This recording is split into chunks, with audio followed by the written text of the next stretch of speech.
The tunnel is low, damp, breathing out the stench of blood and animal waste.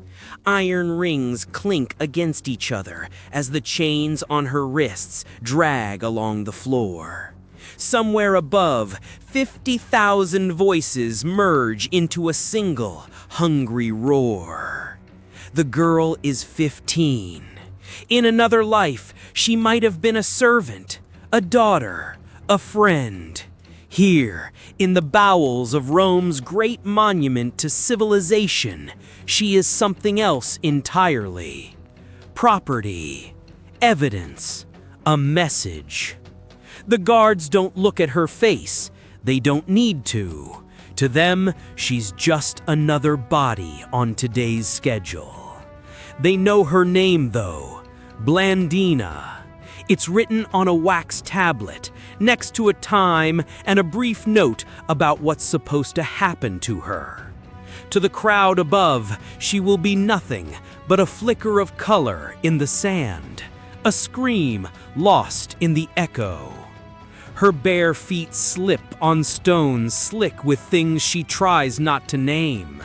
The air tastes metallic, sour. From nearby cells, other voices leak through the darkness, whispers in languages she doesn't understand, broken prayers, a quiet, steady weeping that has gone on so long it barely sounds human anymore. The tunnel curves. She sees light ahead, not sunlight, torchlight, trembling, smeared over the walls like fresh paint. A guard lifts a lamp, and for a moment its glow catches a scratch in the stone. 6 Latin words, carved deep and desperate.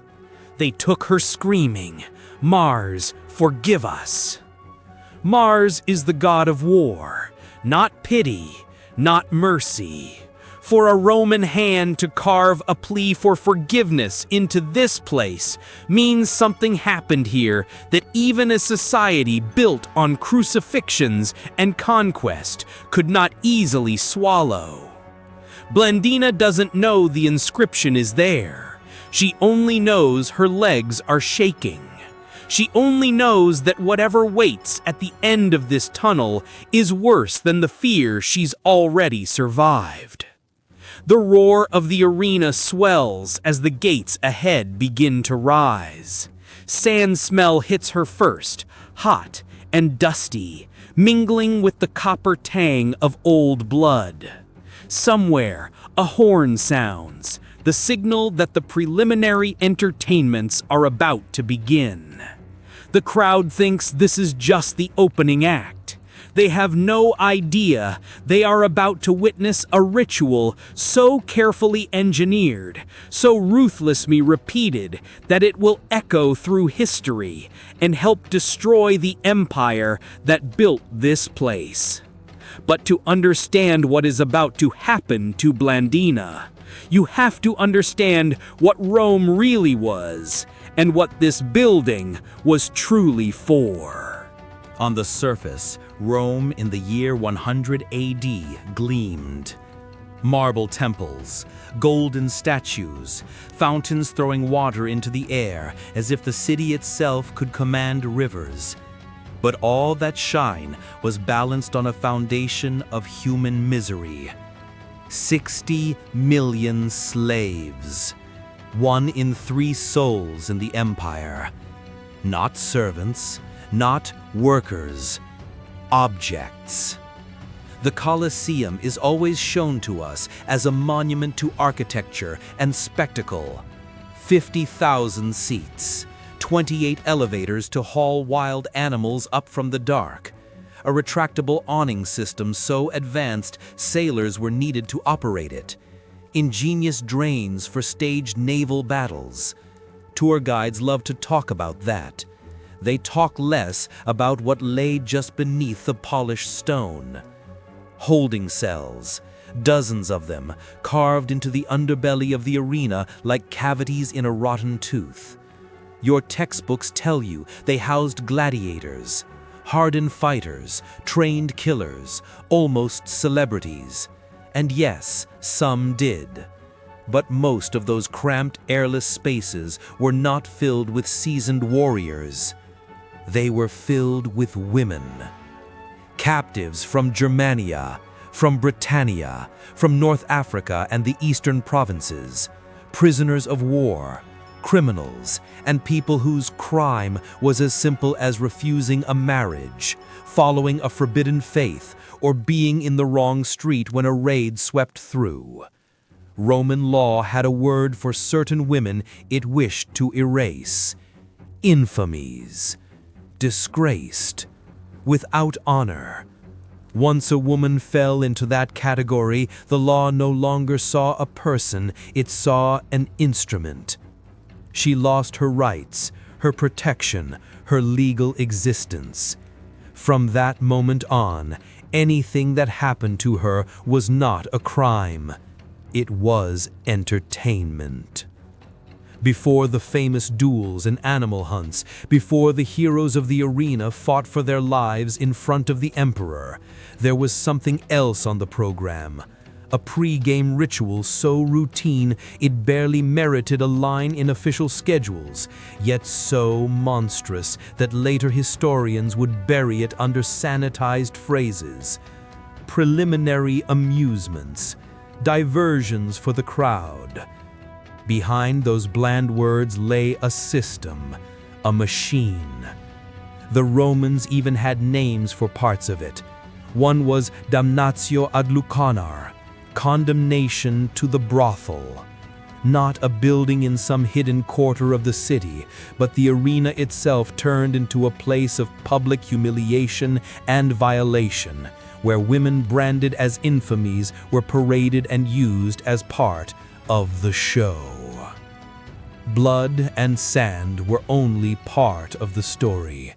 What happened before the sand turned red was often worse. Eyewitnesses wrote about it. Early Christian writers, forced by law to attend the games. Roman poets who hid the truth in verses, trusting that only those who had seen it would understand.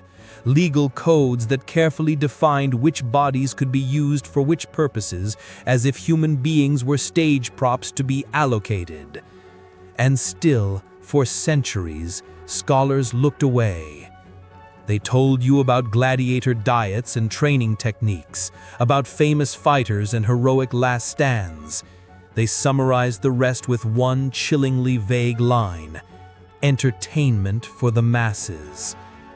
Yet the stone remembered what men tried to forget. In 1952, while restoring a collapsed section of the Colosseum's underground passages, an archaeologist brushed dust from a carved message on the wall. 6 simple words pleading with Mars, the god of war, to forgive what had been done to her. Forgive us. From that moment, a question has haunted anyone who truly studies this place.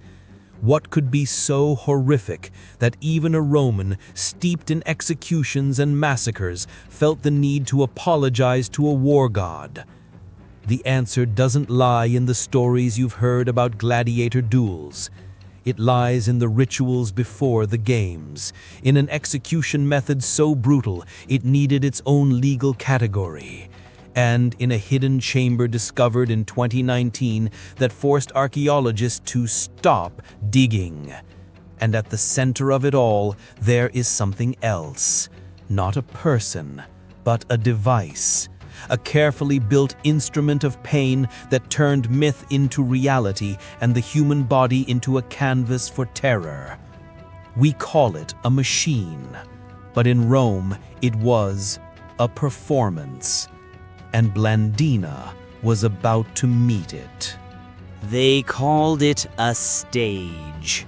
They called it spectacle. But beneath the sand, beneath the cheers, beneath the painted myths Rome adored, there lurked a creature made of wood, iron, rope, and precision. A machine designed not to kill quickly, but to perform. Most torture devices throughout history were crude: wheels, racks, chains. Brutal, yes, but simple. The Colosseum was different. Rome didn't rely on chance. Here, every scream was engineered, every wound was predicted, every moment was timed with the same care a priest gives to ritual. This mechanical beast had no single name. In the legal codes, it hid behind phrases like damnatio ad bestias, the condemnation to beasts, or fatal charades, myth brought to life through real death. But the poets knew better. One of them, Martial, whispered the truth in a verse that scholars love to cite but rarely interpret. The arena made myths real. Real. Not symbolic, not metaphorical. Real. To recreate the legends of Prometheus, Dirce, Pasiphae, Callisto, and others, the Romans built a monstrous hybrid of stagecraft and execution technology. Archaeologists who mapped the hypogeum, the underground labyrinth, compared it to the machinery of a modern theater. But theater doesn't leave claw marks in its walls. Let me show you what they built. Start with the platforms, heavy wooden lifts hoisted by counterweights and capstans manned by slaves. These weren't slow, clumsy contraptions. Accounts describe victims and animals rising from the darkness as if by magic, appearing in precise positions on the arena floor. Next, the pulley system. Ropes as thick as a man's wrist, soaked in animal fat to reduce friction. Pulleys forged from bronze, hooks shaped to clamp into stone. These weren't built for decoration. They were built to raise bodies, to suspend them, to stretch them across the sand so the physics of Roman imagination could become the physics of human agony. Then the restraints. Iron rings hammered into posts, platforms, and even the arena walls. Shackles that forced the arms into the exact position a myth demanded.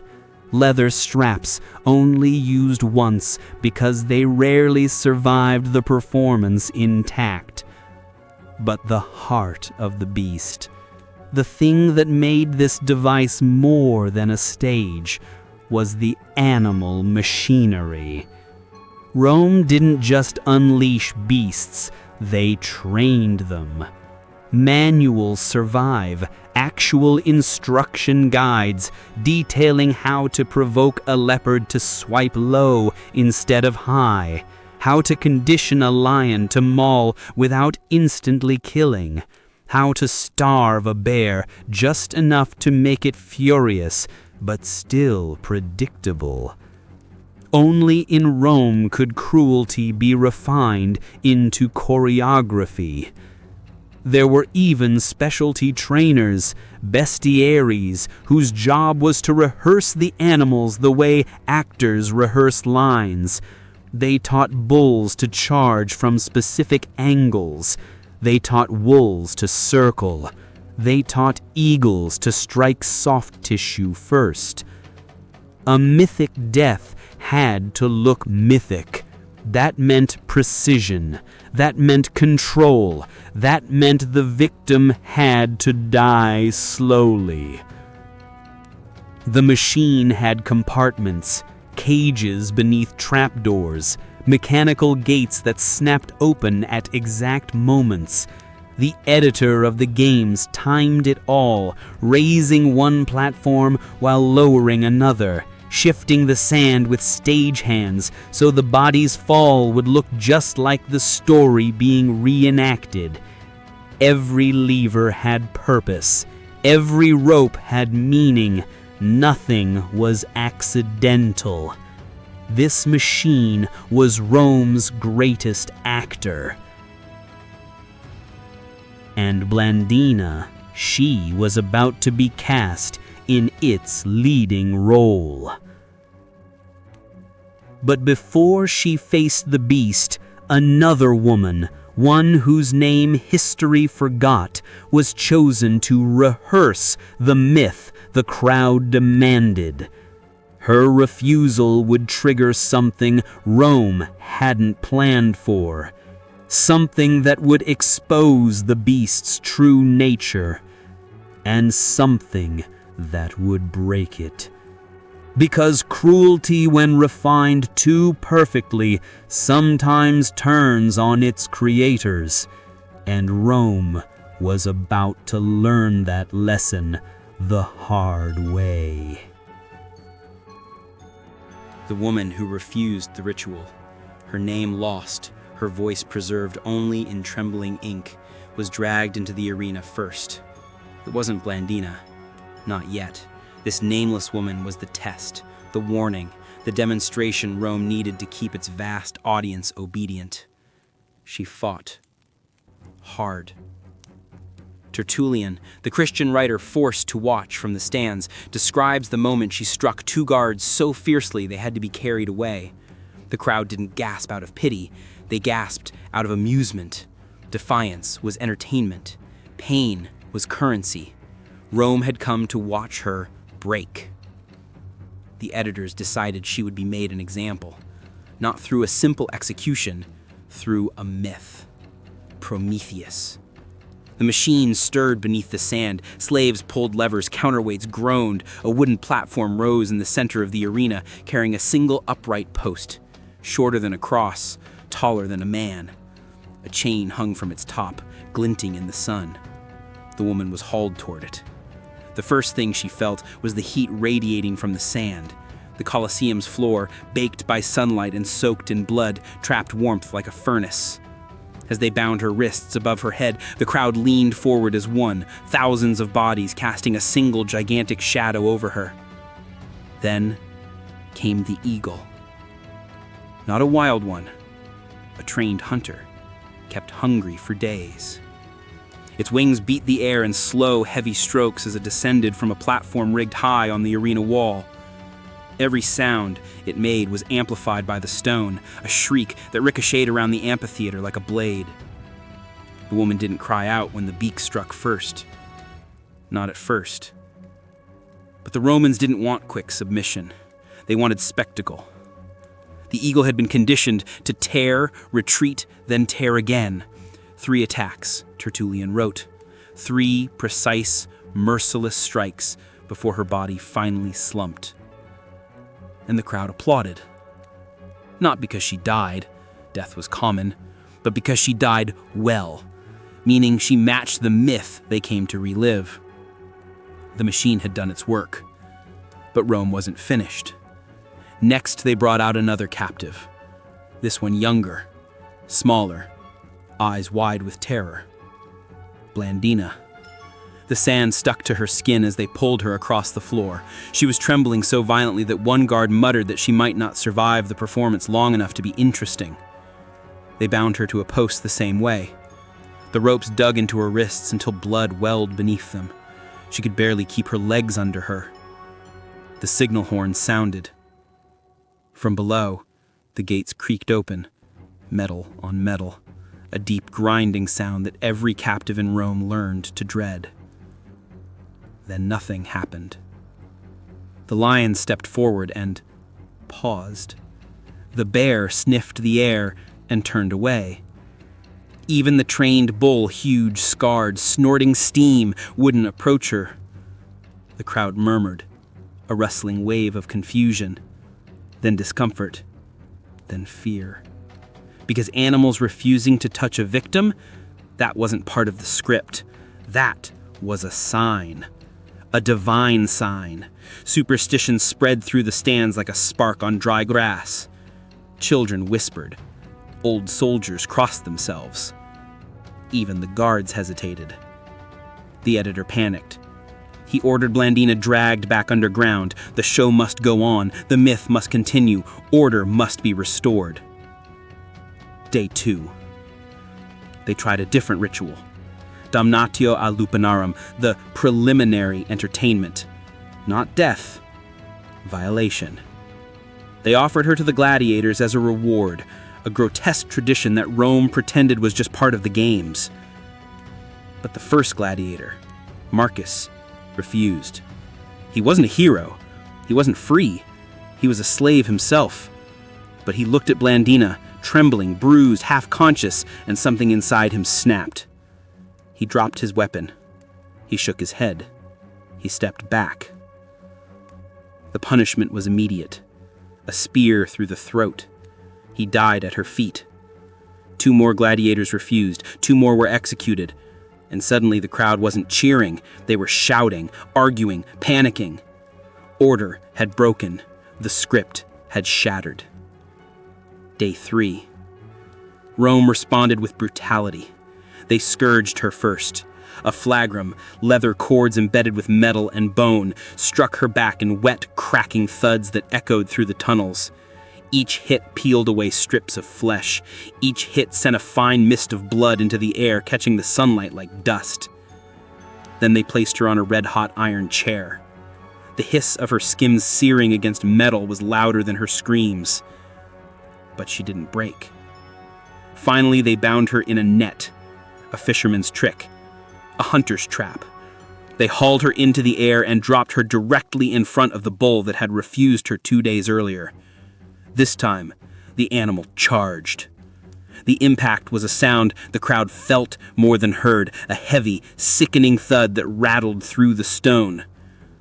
When it was over, Blandina's body lay twisted and motionless in the sand. But her story, her defiance, the gladiators' rebellion, the animals' refusal, it had already begun to unravel the carefully engineered spectacle Rome had built. Because no empire, no matter how brutal, can endure when its rituals fail and its victims refuse to die the way they're told. And yet, Blandina's death was not the end. It was the spark, and what came next would echo through the empire itself. When Blandina's body was dragged from the sand, limp and broken, Rome believed the spectacle was finished. They thought the story ended there, another nameless death swallowed by the empire's appetite. But the arena had miscalculated. The machine that turned human agony into applause had created something it could not contain. The first echo came from the audience itself. Some spectators left the amphitheater in silence, shaken by the animal's refusal, the gladiators' rebellion, the girl who endured punishment after punishment without collapsing into madness. They whispered that perhaps the gods had intervened. Perhaps Rome's mighty rituals no longer held the favors they claimed. Those whispers spread, and once whispers begin, empires tremble. The second echo came from the slaves, thousands of them who had witnessed Blandina's endurance. Slaves who hauled machinery, who cleaned blood from the sand, who carried corpses through the tunnels. They talked about the bull that wouldn't touch her, about the eagle that tore another woman apart but refused to silence Blandina, about Marcus, the gladiator who died rather than hurt her. In the darkness beneath the arena, hope moved like a spark through dry straw. The third echo came from the Christians themselves. They wrote everything down, every lash, every refusal, every moment where Rome's cruelty faltered. They smuggled these accounts across the empire, copied them, hid them, read them aloud in secret gatherings. Blandina's story became a weapon, not of steel but of memory, a memory that stung Rome harder than any rebellion. Then came the reforms. Within a few decades, early legal codes, later compiled in what we know as the Theodosian Code, began to restrict how women could be used in the arena. Restrictions on preliminary entertainments, limitations on damnatio ad bestias, quiet reforms that seemed small at the time but marked the beginning of a greater upheaval. Not because Rome suddenly felt guilt. Rome did nothing out of guilt. Rome acted from fear. Fear of disorder, fear of revolt, fear that its own rituals were unraveling. By the early 300s, Christianity was no longer a hunted fringe. It had become a force, fueled, ironically, by the very martyrs Rome created. And when Constantine rose to power, the transformation was swift. The fatal charades ended, the mythic executions ceased, the beasts remained caged. The machine of pain went quiet. The Colosseum, a monument built to immortalize domination, became a relic of what the new empire wished to bury. But history has a cruel habit. It never stays buried. In 2019, when archaeologists discovered the hidden chamber beneath the East Foundation, they expected bones. Perhaps a few, perhaps unremarkable. They didn't expect 173, all female, all bearing signs of repeated trauma, all shackled through starved years and forced rituals. What they uncovered wasn't an accident. It wasn't a single massacre. It was a system, a machinery of suffering that spanned generations. And in the hand of one skeleton, Subject 47, they found something that shattered whatever distance time once provided. A small carved cross, clutched so tightly her bones fused around it as she died.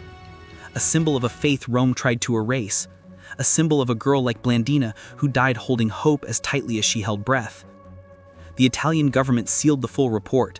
They fenced off the chamber. They locked away what remained of those women. But silence cannot erase truth. And the truth is this: the Colosseum was not a stadium. It was an engine of annihilation, an altar where women were sacrificed to the empire's hunger for control, fear, and spectacle. Their suffering shaped history, their deaths fueled a movement, their courage tore cracks into the stone of an empire that believed itself eternal.